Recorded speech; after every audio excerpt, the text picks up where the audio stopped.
Hello, everyone. Welcome to the 7 steps of financial freedom. And the first step is to define your freedom number. And your freedom number should not come from a YouTuber. A YouTuber cannot tell you what's your freedom number.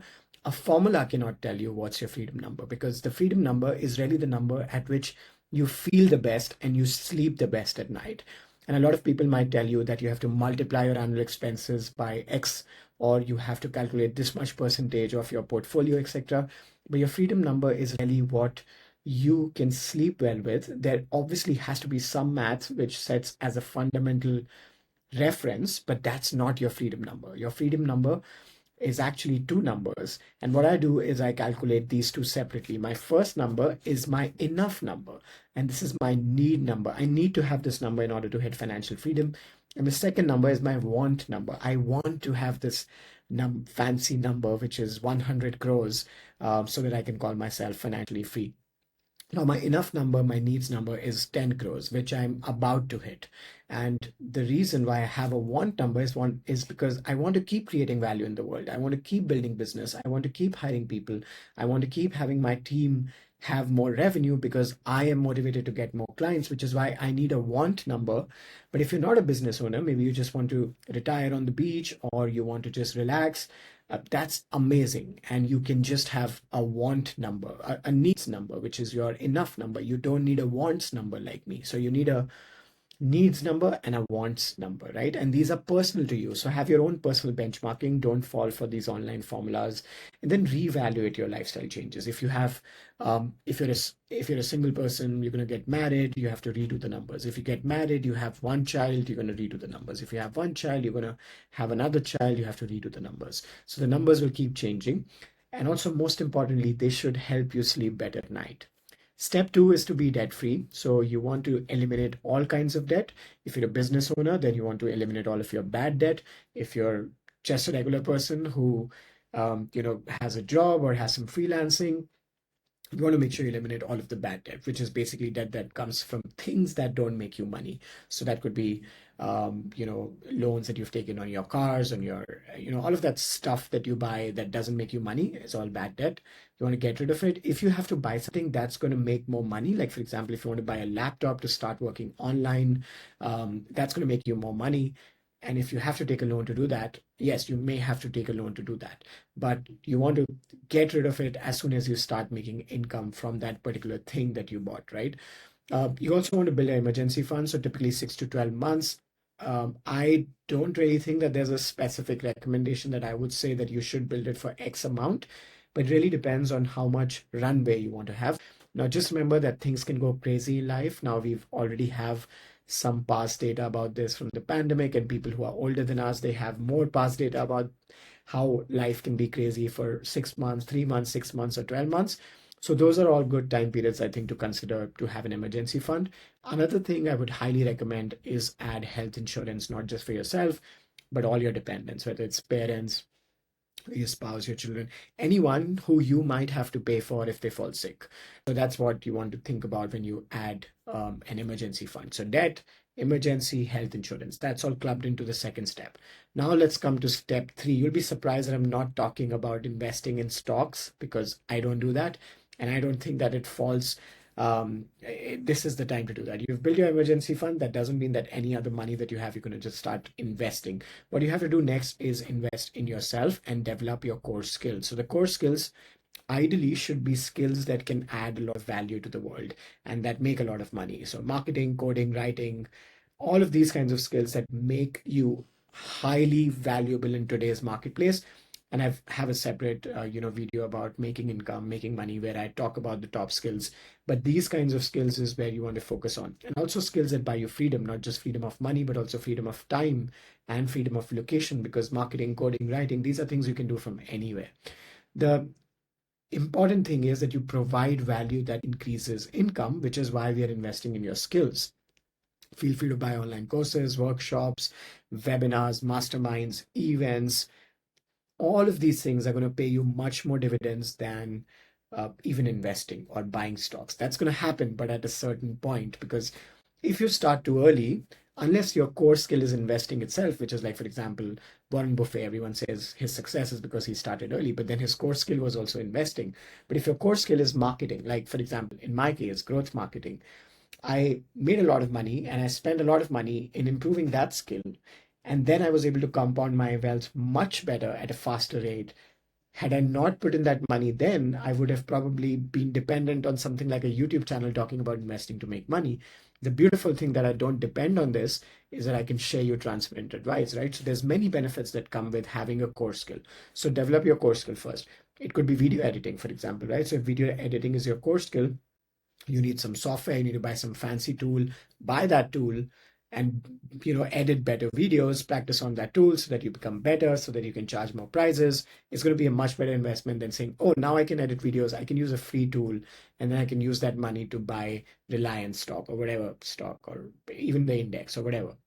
So better to improve that skill first. Once you've developed your core skill, you will obviously keep improving that skill. But once you have enough value in your skill that you can get, let's say, a freelance project, someone is willing to pay you 50,000 rupees a month for that skill on the side. Now you have much more income than you would generate. It'll imagine how much money you need to invest to make 50,000 rupees back from that stock every single month, right? And if you get two clients, that's 1 lakh rupees. You have to find two winner stocks and invest crores of rupees into them to make that kind of money, right? So it's much better to invest into your core skill. Step 4, this is the time when you start tracking your finances because you're making money. Maybe you have 1 or 2 projects outside your full-time job, or even just your full-time job, or you've started a services business, or you're selling a product. Whatever you're doing, you'll have income. You'll have different sources of income. Let's say you have a single source of income. You need to track that income on a monthly basis. Maybe it changes on a monthly basis. Maybe it stays the same on a monthly basis. But what's that? You need to track that. You need to track your expenses and your net worth. Now, I follow a Google Sheets format to do all of this. I also track like all of my asset classes. I've been doing this for years. So you can see like the tabs since 2018. Even before that, I had like 2017, 2019. So I try to do it like towards the mid of every month. Sometimes I do at the end of every month, sometimes at the start of any month, but I try to do it at least once a month, right? And I also see how my geographical diversification is, how my asset classes are. You may need to, start simple, and that's completely fine. And then over time, build a system like this. But I'll also give you this template that I follow for net worth. I'll put a link in the video description. You can also use Notion as well. So you want to track 3 things. You want to have your income tracker, your expenses tracker, which is also your budgeting sheet, and your net worth tracker. Those are the 3 main trackers that you need to have to track your finances.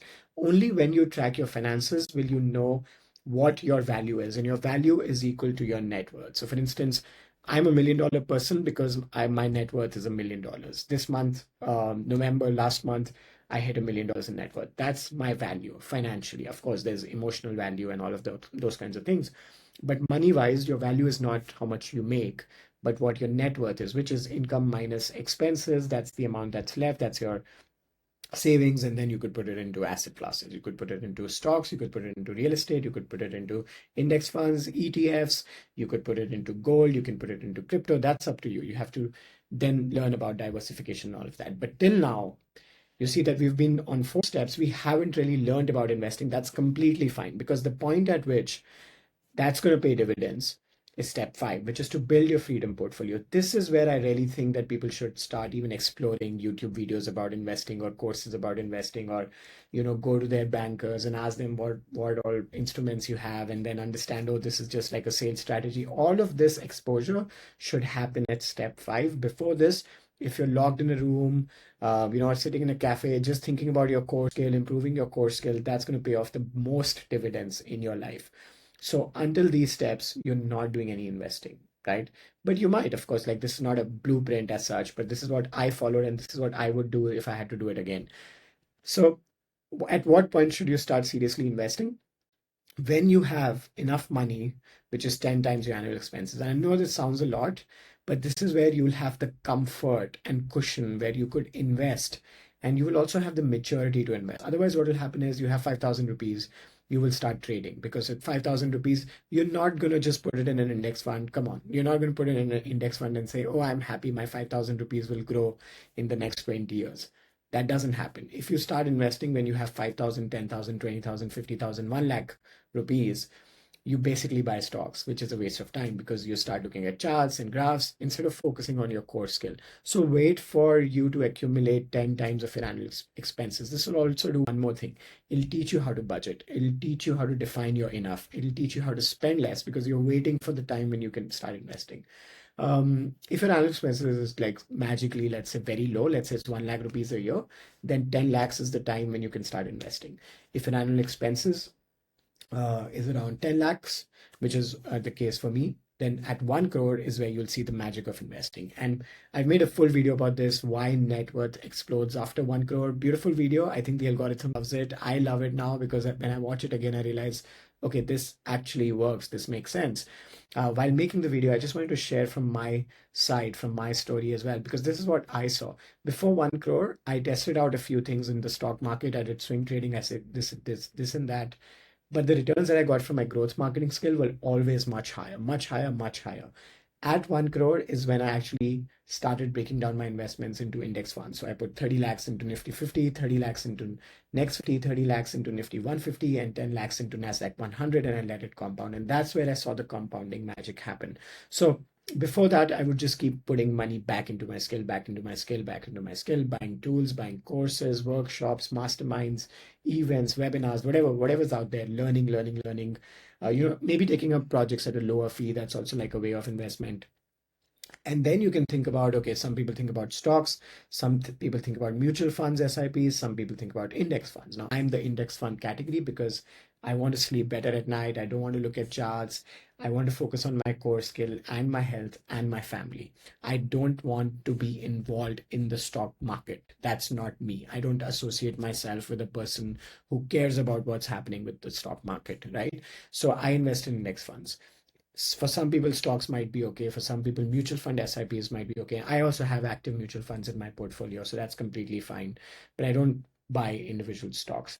The freedom portfolio, the reason why I call it the freedom portfolio is because it's not just about financial freedom, but it's also about freedom from the portfolio itself. It's also about freedom from the stock market. I am free from the stock market. And I think that's really important mindset to consider. That's step 5. This is where investing actually begins. Before this, we're not really talking about investing. And I know that a lot of you might disagree and you might say, I will start investing with my first 1,000 rupees. I'll put it into Nifty 50 and I'm going to stay disciplined in Nifty 50 for forever. And you are the person that's actually going to make a huge freedom portfolio if you can do that. But I couldn't do that, so I didn't do that. And hence, it's not there in the blueprint. I just want to be honest based on the journey that I had and what I feel would work if I had to do it again. Now, step 6, once you've done all of this, this is the time when you're talking about income diversification. There's a golden question in business about, should I diversify my income sources or should I go all in into one income source? So for me, until this point, I was just focusing on my agency. Now is the time. After this point, of course, now is much more than that point. But when I got to this point is when I started thinking about product experiments, maybe having a tech startup, maybe selling online products. I have growth marketing products for my customers. Outside of services, I started having consulting. I started acting as fractional CMO, fractional head of growth for different startups and businesses. So income diversification, but it's all around my core skill, which is growth marketing. And this is the point where you can also think about geographical diversification and tax avoidance and tax saving. So I did 2 really big steps for tax saving and avoidance in my life. The first one is to register a business. Even if you're a contractor, even if you're a freelancer, if you register a business, you will save tax because you can show expenses. Now, businesses can save much more tax than individuals. The second big step that I did is I moved my business from India to Singapore because in Singapore, I was saving much more tax now. The tax system and the infrastructure and the online banking is so amazing. So that's another big one. So for example, for every $100,000 that I make, I would pay less than, let's say around $5,000 in tax after expenses and after using the tax benefits. Singapore also offers like a lot of good tax benefits that you can avail.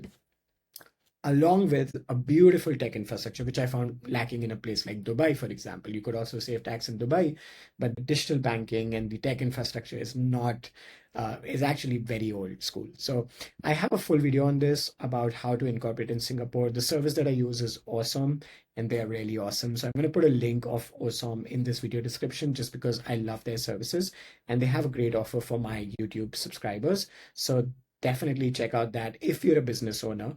But if you're an individual, you could just start as registering yourself as an individual to start saving taxes, like an individual proprietorship, like a solo business. There are different legal entities that you can explore. Step 7 is wealth preservation. You've made all this money, you have all of this income sources. One thing that you want to make sure is that you build your will in a way, or you set up your stuff in a way that your money gets passed on as equity and not cash. So, for example, if you're holding a lot of cash or FDs, which many of our parents would have, then that money would come to us as cash, which means that basically we have to pay taxes and then we have to use that money. But if the money comes to you as equity or goes to your children as equity, then they can take loan against that equity and spend the money that they took in the loan and let the equity compound, and then they can pass on that equity to their children and so forth. So all of us basically save tax and money. This is something that I haven't tried out yet, but I'm building like around this, and I'll make a separate video once I've completed my research and action steps. But you want to try to pass on equity as much as possible, right? So that's one thing that I would recommend when it comes to wealth preservation. The other very important thing is to build non-financial assets, right? So these are digital assets. So for example, if someone has a YouTube channel and they have YouTube ads and then they die and their children get the money from the YouTube ads passively, let's say they have a library of 1,000 videos. These are non-financial assets, like the digital library of videos, which has ads, is a non-financial assets that will live on, and other children will make money. But even more than that, it will be a knowledge transfer. So you'll be just documenting your knowledge. Even if you turn off ads, it's still an asset, because not just your children, but other children, other people will see those videos and content. They can learn from them and they can create more value in the world. And when they create more value in the world, there's all of this abundance happening in the world. Now, I know that this sounds like very fancy or spiritual to some extent, but this is what happens when you have a lot of money. You could either just say, I want to keep making a lot of money, or you can say, I want to just build abundance for the world. And the more you think about the abundance mindset, I think the more money comes back to you. So that's like a side benefit of that. But the important thing is, you can build a brand, you can build content, you can build these video libraries, you can build digital products, you can build even, people, if you're really smart, for example, then you can even have patents. You can have royalties on stuff. So these are all non-financial assets. A brand will outlive anything else because brand is directly connected to the consumer. So your children can use that brand and build something around that brand. You might pass on a business to your children, which is basically in the form of copyright, and that copyright can be used by the children to build something else. So these are all non-financial assets. You're not passing on money or equity directly, but something that can be used to make money, right? So that's wealth preservation. Finally, like I said, the abundance mindset is something that I'm really embracing and starting to think about how I can just create all of this value, whether it's in the form of money or value, knowledge, content sharing, and then giving back to the society in some sense. So you could participate in different NGOs that you think are relevant to what you believe in, or you can give away stuff for free. That's another way that you could do it. You could create a lot of free online content. That's another way that you could do it. But giving back, having abundance, I think is the final phase. And most importantly, even if you're far away from your financial freedom number, remember that you're always close to freedom in your mind. You can always get freedom in your mind today. You don't have to wait for a certain date to get freedom in your thoughts, in your mind. You just have to take some deep breaths, do some meditation, and you get freedom in the moment. If you're just happy and joyful about whatever you're doing, if you enjoy what you're doing, that's sort of like a freedom, right? That's a freedom that you already got in the moment today. And the most important freedom that I think is time freedom, is to be able to wake up every day and decide what you want to do with your life that particular day, and just having that option every single day of your life. That's the real freedom. So three forms of freedom. The first one is location. That's the easiest to get. You could get any of these online jobs like we discussed about marketing, writing, coding, etc., that you could do remotely. You will still be making money. Um, actively, not from your investments, not from anything else, but you will have location freedom. Once you keep making that money and you follow all of these steps, you'll have financial freedom. And finally, you have the time freedom when you're able to decide what you want to do with your time. And I think above all of this is the spiritual freedom, which is like just freedom in your mind, which you can get right now. So that's all for this video. I'll see you in the next one.